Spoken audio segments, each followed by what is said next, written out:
नमस्कार साथियों, आपके अपने YouTube channel Divya stock market में बहुत बहुत दिल से स्वागत है।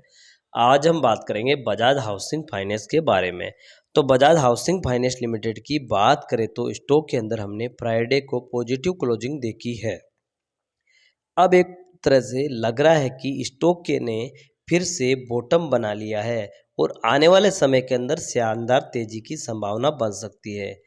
अब यहाँ पर जो सबसे बड़ा ट्रिगर मिलेगा वह मिलेगा इसका क्वार्टर टू का रिजल्ट, जो हमारे सामने मंडे को होगा।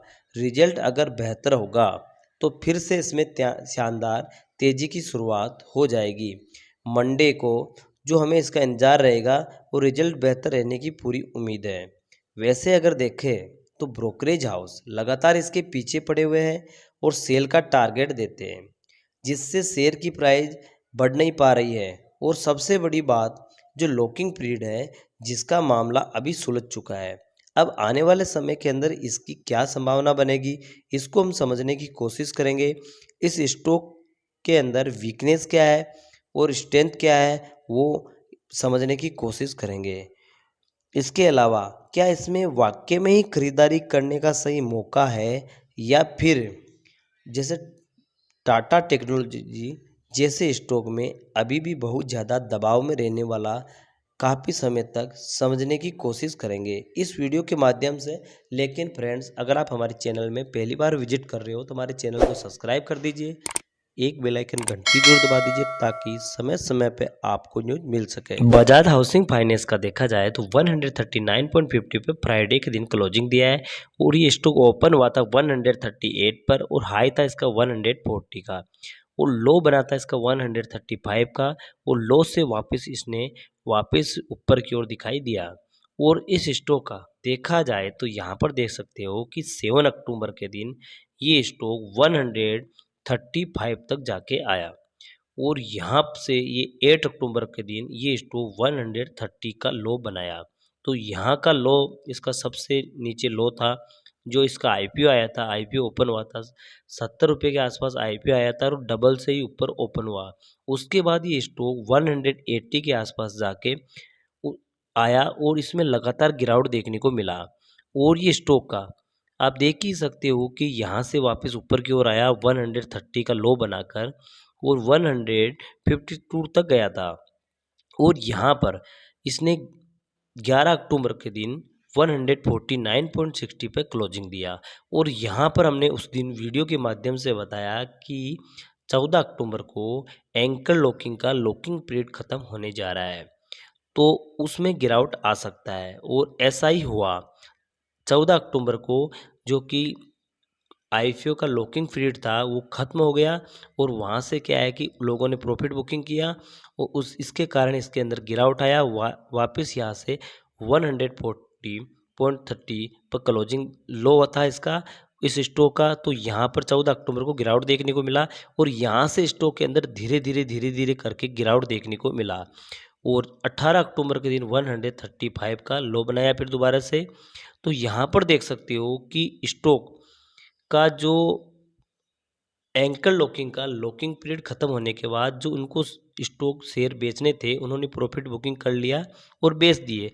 तो ये प्रॉब्लम भी अब ख़त्म हो चुकी है। इसके अलावा यहाँ पर देख सकते हो कि जो 12 दिसंबर को ख़त्म होगा 3 महीने का लॉकिंग पीरियड, जो 1 महीने का लॉकिंग पीरियड था वो तो ख़त्म हो चुका है। कोई भी आईपीओ आता है मार्केट के अंदर तो इसके स्टॉक को स्थिरता बनाए रखने के लिए एक आरबीआई द्वारा एक पॉलिसी चलाई गई है, जिसके तहत जो एंकर लॉकिंग है वो अपने स्टॉक को नहीं बेच सकते, इनके स्टॉक को लॉक कर दिया जाता है। तो उनका टोटल स्टॉक होते हैं उनमें से 50% वो 30 दिन बाद बेच सकते हैं, बाकी 90 दिन बाद बेच सकते हैं। तो पहला जो 30 दिन बाद उनका 50% का लॉकिंग पीरियड हो चुका था, इसकी वजह से उन्होंने प्रॉफिट बुकिंग किया और स्टॉक के अंदर गिरावट भी देखने को मिला। लेकिन बाकी लॉकिंग पीरियड 3 महीने का होता है, तो अभी 2 महीने का समय है, यानी 12 दिसंबर को ख़त्म होगा उनका लॉकिंग पीरियड। तो 12 दिसंबर को दिन वो जो 12.6 करोड़ शेयर उनके बचे हैं वो बेच सकते हैं। तो अभी इसके अंदर क्या है कि काफ़ी समय है, 3 महीने का समय है जिसमें से अभी 2 महीने बाकी है। और देख सकते हो ब्रोकरेज फर्म जो कि एबिट ने बजाज हाउसिंग फाइनेंस पर एक रिपोर्ट जारी किया, जिसमें उसने शेयर की कीमत में भारी कटौती के साथ इसे बेचने की रेटिंग दी। ब्रोकरेज का कहना यह है कि फिलहाल बजाज हाउसिंग फाइनेंस के शेयर खरीदना उचित नहीं होगा, क्योंकि इसमें अब भी सेलिंग प्रेशर बना हुआ है। और उन्होंने ये भी बताया कि इसमें जो कि नॉन रेजिडेंशियल लोन ग्रोथ भले ही लाभकारी हो, लेकिन इसमें हाई रिस्क शामिल है, जो रियल एस्टेट मंदी के दौरान सामने आ सकता है। ब्रोकरेज ने अपनी रिपोर्ट में बजाज हाउसिंग फाइनेंस को बेचने की सलाह दी और इसका लक्ष्य 86 का रखा, जो मौजूद कीमत चल रही है इससे 40% कम है। तो आप देख ही सकते हो कि जो बजाज हाउसिंग है, इनका जो ब्रोकरेज हाउस द्वारा काफ़ी इनका टारगेट नीचे दिया है, 86 का दिया है, लेकिन ऐसा संभव नहीं है, क्योंकि ब्रोकरेज हाउस ऐसे ही देते रहते हैं शेयर को नीचे लाने के चक्कर में। जैसे आपने कुछ दिन पहले देखा होगा कि एचएल जो हिंदुस्तान एरोनॉटिक लिमिटेड है, तो उस पर भी स्टॉक जब पे 5000 के आसपास चल रहा था, और उस समय उन्होंने उनको नीचे के लिए उन्होंने बताया कि ये 1400 रुपये तक नीचे आएगा, ये उन्होंने रेटिंग दी।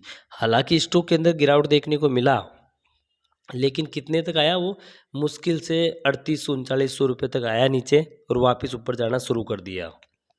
तो क्या है कि जब रेटिंग मिलती है तो स्टॉक पर असर पड़ता है, लेकिन ऐसा नहीं कि वो 86 तक आ जाएगा, ये संभव होना मुश्किल है। और इसके अलावा सबसे बड़ी बात क्या है कि इस कंपनी का रिजल्ट, अब स्टॉक नीचे जाएगा या ऊपर जाएगा, ये तो इसके रिजल्ट आने के बाद ही पता चलेगा, क्योंकि रिजल्ट कैसा आता है। तो सबकी नज़र इसके रिजल्ट पर है। तो रिजल्ट इसका मंडे को यानी 21 अक्टूबर को रिजल्ट आने जा रहा है। तो जैसे ही रिजल्ट आएगा हम वीडियो के माध्यम से आपको सूचित कर देंगे। और आप देख ही सकते हो, अगर इसका पिछला रिजल्ट को कंपेयर किया जाए तो देख ही सकते हो कि जो इसका रेवेन्यू हुआ था 2.2 करोड़ का था, यानी 2200 करोड़ का था, सॉरी। और ये पिछले जो Q2 का रिजल्ट आया था उससे 27.42% इंक्रीज हुआ। और इसका नेट इनकम देखा जाए तो यहाँ पर देख सकते हो कि 482.61 करोड़ यानी था, और पिछले जो रिजल्ट से 4.51% इसके अंदर तेजी देखने को मिला है। और जो कि डाइल्यूटेड ईपीएस ये 0.6 था, जो 13.04% की इसके अंदर हमें पिछले रिजल्ट से गिरावट देखने को मिला। अगर नेट प्रॉफिट की बात की जाए तो 21.97% था, और ये भी 17.99% पिछले रिजल्ट से गिरावट देखने को मिला है।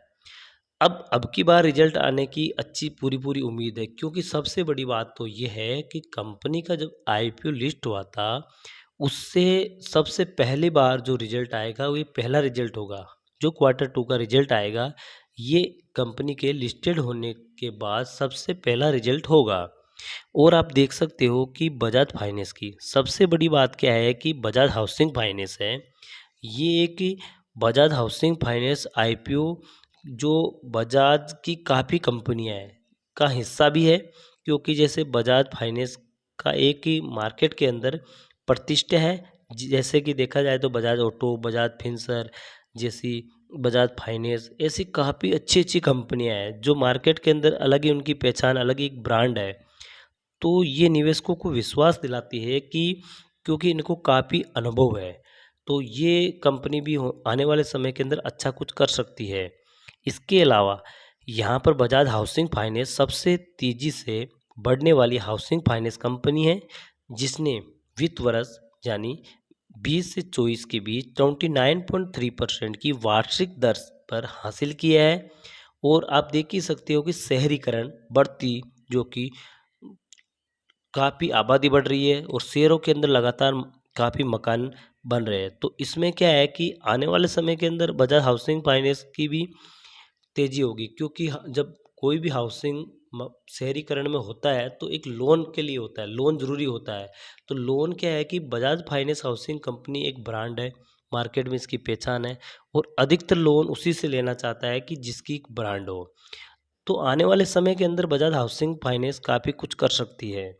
और कंपनी क्या है कि जो कि एनएनपीए अपने जो कि प्रतिस्पर्धी के बीच सबसे कम जो कि 0.10% है, जो इसका परिभाषित करता है कि क्रेडिट मूल्यांकन और जोखिम प्रबंधक प्रथाओं की बदौलत इसका मतलब ये है कि कंपनी ने वित्त वर्ष 24 में जो टोटल लोन दिए थे, जिसमें से 100 में से 99.9% जो वसूली किया है, 100 में से 99.9% का वसूली किया है। तो ये कंपनी के लिए बहुत ही अच्छी बात है, क्योंकि कंपनी का पैसा कहीं डूब नहीं रहा है, कंपनी का पैसा पूरा लगभग पूरा वसूल हो रहा है। इसके अलावा इस कंपनी की रिस्क क्या है, तो रिस्क को हम देखते हैं कि कंपनी की सबसे बड़ी रिस्क क्या है कि कंपनी का कुल एयूएम में से जो महाराष्ट्र, कर्नाटक और तेलंगाना, इन तीनों के अंदर क्या है कि 70% है इसका बिजनेस। जो टोटल बिजनेस है उसमें से 70% तो इन्हीं क्षेत्रों में है। तो इन क्षेत्रों में कोई भी प्रतिकूल घटनाक्रम होता है जो इसके व्यवसाय पर प्रभाव पड़ सकता है। जैसे कोविड आया था, तो कोविड तो चलो पूरा देश के अंदर आया, लेकिन अगर कुछ सीमित क्षेत्र और वहाँ पर भी कोई ऐसा घटनाक्रम आ जाए तो इस कंपनी भी प्रभावित हो सकती है, क्योंकि कंपनी का 70% बिजनेस एक ही जगह पे है। तो ये इसका एक नेगेटिव पॉइंट है। अब यदि कंपनी का ऋण के बकाया राशि जो शीघ्रता से या पूरी तरह से वसूल नहीं कर पाती है, तो इससे भी इसके व्यवसाय में फर्क पड़ सकता है। इसके अलावा कंपनी जो कि रियल एस्टेट सेक्टर में बहुत ज़्यादा निर्भर है, जो चक्रीय है, क्योंकि रियल एस्टेट एक चक्रीय है। कुछ समय आता है इसका कि बहुत चलता है, और कुछ समय ऐसा आता है कि कई सालों तक ये चलता ही नहीं है। तो ऐसे में क्या है कि मान लो कि इसका जब रियल एस्टेट चलना बंद हो जाए कुछ समय के लिए, तो कंपनी पर भी प्रभाव पड़ेगा। तो ये इसका थोड़ा सा रिस्क पॉइंट है। रिजर्व बैंक ऑफ इंडिया यानी आरबीआई ने 4 नॉन बैंकिंग फाइनेंस कंपनियों पर रोक लगा दी है लोन वितरण के लिए। अब कौन कौन सी पे रोक लगाया, आप देख ही सकते हो कि Aashirvad micro finance limited, Arohan finance service limited, DMI finance private limited, Navi fin जो कि फिनसरो लिमिटेड पर एक्शन लिया। आरबीआई ने जानकारी देते हुए बताया कि उसका ये निर्णय 21 अक्टूबर के कारोबारी के दिन के अंत के प्रभाव होगा। वो 21 अक्टूबर के बाद यानी नए लोन नहीं दे सकते, लेकिन जो लोन दे चुके हैं उनकी वसूली कर सकते हैं, उनकी रिकवरी कर सकते हैं। और आप देख ही सकते हो कि ब्याज दर ज़्यादा लेने के साथ जो कि नियम का पालन नहीं किया, तो इन कंपनियों ने क्या है कि ब्याज दर ज़्यादा लिया और आरबीआई का जो नियम होते हैं उनका पालन नहीं किया, तो इनकी वजह से इन पर रोक लगा दिया गया है। तो इससे क्या होगा कि बजाज हाउसिंग फाइनेंस का देखा जाए तो इनके पास क्या है कि ऐसी समस्या नहीं आएगी, क्योंकि बजाज जो हाउसिंग फाइनेंस है, बजाज की काफ़ी कंपनियां हैं, बजाज फिंसर, बजाज ऑटो, तो इनसे क्या है कि काफ़ी इनको अनुभव है, तो ऐसी गलती इनसे होगी नहीं, तो इनके ऊपर कोई ऐसा प्रभाव पड़ेगा नहीं। और कुछ कंपनियों पर अगर रोक लगता है तो क्या है कि ये भी एक कि नए खिलाड़ी के रूप में मिल जाता है किसी को, तो ये इसके लिए कोई फ़ायदा लाई की बात है, कोई लॉस नहीं है। तो आप देख ही सकते हो कि आने वाले समय के अंदर अच्छा कुछ कर सकती है बजाज हाउसिंग फाइनेंस, क्योंकि इनको काफ़ी अनुभव है।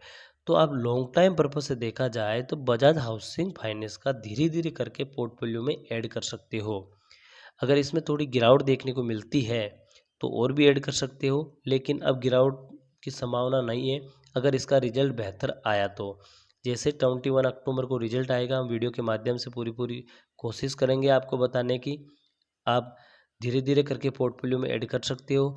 लेकिन फ्रेंड्स, आप कोई भी खरीदारी करने से पहले अपने फाइनेंशियल रिसर्च एडवाइजर से सलाह लेकर खरीदारी करें, क्योंकि ये वीडियो हम सिर्फ एजुकेशन पर्पज़ से बताते हैं। ओके दोस्तों, फिर मिलेंगे अगली वीडियो के साथ।